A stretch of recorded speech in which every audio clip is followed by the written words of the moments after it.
Howdy ho, all my little MIG-techers. Michael Burns coming live from the Palace in San Francisco. Little quick tip here, right? One for the ages. Setting is very important, okay? You got to know where you're going to have conversations. And you got to know the power places in every city. Top of the peninsula in New York City, certainly the Palace Hotel here for a quick little, in and out lunch, power breakfast, good one. Good place to fire somebody in the morning when they really screw up.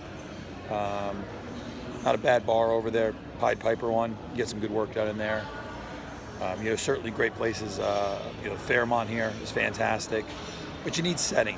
Down in Los Angeles, we always use the beach, Casa del Mar, Shutters, just good power places that you want to kind of like feel the vibe a little bit in. I see a lot of people screw up and do very intimate conversations in restaurants that have, really close tables where everyone can overhear. Here we got a nice couch, relax. It's nice. So, and then also understand when a shitty bar. Years ago I brought a couple folks over to a place in San Francisco that was a really shitty bar over on Union.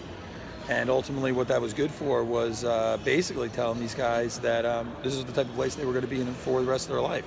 So a real shitty setting is also good. So that's it for now, right? Be thinking about your settings. Practice safe, boom mic. Peace.